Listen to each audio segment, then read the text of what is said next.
जय श्री गणेश जी। स्वागत करते हैं आपके अपने YouTube चैनल माँ लक्ष्मी ज्योतिष आध्यात्मिक में। मैं हूँ एस्ट्रो संध्या सक्सेना। आज मैं आपको शिव पुराण का पार्वती खंड का दूसरा अध्याय बताने जा रही हूँ, सुनाने जा रही हूँ।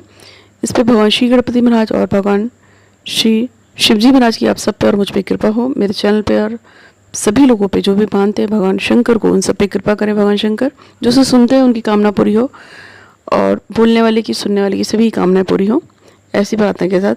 दूसरे अध्याय में, जैसे कि आपने पहले अध्याय में सुना था कि कुबेर जो हैं अलकापुर में रहते हैं और उनके साथ भगवान शिव की मित्रता हो जाती है, तो वो उनके साथ ही रहने के लिए सोचते हैं।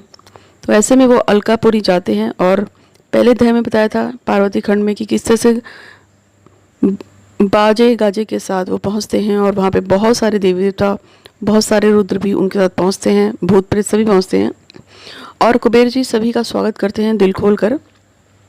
अब मैं आगे की अध्याय में बता रही हूँ कि शंकर जी के कहने पे विश्वकर्मा जी और द्वारा शंकर जी के लिए और उनके भक्तों के लिए भवन बनाना। जैसे कि तो जब वहाँ पे पहुँचते हैं अलकापुरी में, तो उनके रहने की व्यवस्था के लिए जो है विश्वकर्मा जी किस तरह से व्यवस्था करते हैं उसके बारे में बताऊँगी।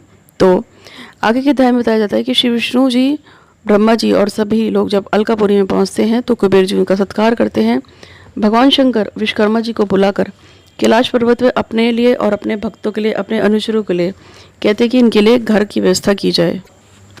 भगवान विश्वकर्मा ने आकर नाना प्रकार के रत्नों से जड़ित भगवान की नगरी को तैयार करना शुरू किया, जिसमें मूंगे की माला से और मड़ियों से और नील मणि से सबसे बनाया और सुंदर स्वर्ण से बनाया हुआ और कुंदन के समान दमकता हुआ भवन की तैयारी बनाई, जिसमें संगमरमर बना हुआ था और सदाशिव को के बैठने के लिए जो स्थान बनाया वह रत्नों से जड़ित बनाया।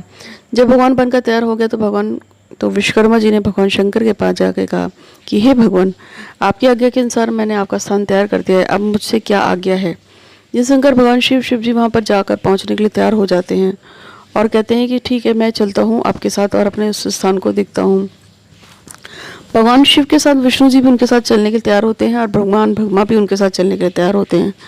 जब वो वहाँ पहुँचते हैं तो भगवान देखते हैं कि उन्होंने भगवान की इच्छा के अनुसार जो वहाँ पर भगवान का जो घर बनाया था उससे पूर्व भगवान का तिलक होता है, अतः सारे देवी देवता मंगल गीत गाते हुए भगवान शिव जी का तिलक करने लगते हैं।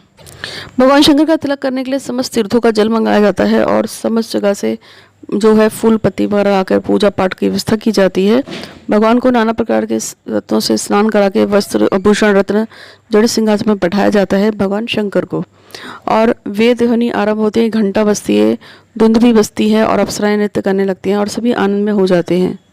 भगवान का पूजन करने के बाद उनको नाना प्रकार के वस्त्र आभूषण भेंट दिए जाते हैं और उनको बधाई दी जाती है, क्योंकि वो अतिथि थे कुबेर जी के, इसलिए कुबेर जी सबसे पहले भगवान का पूजन करते हैं, भगवान को चरण वंदना करते हैं और उसके बाद पूरा ऋषि मंडल और सभी पार्षद जो हैं, मतलब कुबेर जी के बाद भगवान विष्णु और उसके बाद सभी पार्षद और फिर जितने भी ऋषि मुनि थे सभी भगवान की जो है पूजन करते हैं, उनका स्नान कराते हैं, उनको मतलब जितना भी उनके जो चरण पादुका का स्नान करा के जितना पूजन पाठ करा जाता है उनको मणि रत्नों से जड़ते हैं और उनका पूजन करते हैं और कहते हैं कि धन्य धन्य का शब्द करके लोग कोई जो था नाचने लगता है, कोई गाने लगता है और इस तरह से वैभव के साथ आप कल्पना कर सकते हैं कि किस तरह से कितना ही सुंदर दृश्य होगा कि भगवान शिव की पूजना आराधना के लिए सभी देवी देवता खड़े हुए थे, अप्सराएं नाच रही थी, गंधर्व गीत गा रहे थे और सभी जगह नृत्य हो रहा था और भगवान का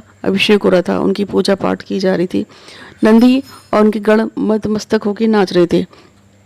तो इस तरह से भगवान का ये दूसरा अध्याय जो है यहाँ परिपूर्ण होता है सती खंड का। इसमें पार्वती खंड का दूसरा अध्याय जो है वो पूर्ण हुआ। उम्मीद है कि आपको ये वीडियो अच्छा लगा होगा। अच्छा लगा है तो लाइक कीजिएगा, शेयर कीजिएगा और हमेशा खुश रहिएगा। भगवान श्री गणपति महाराज आप सब पे कृपा बनाए रखे। आज के लिए इतना ही, धन्यवाद।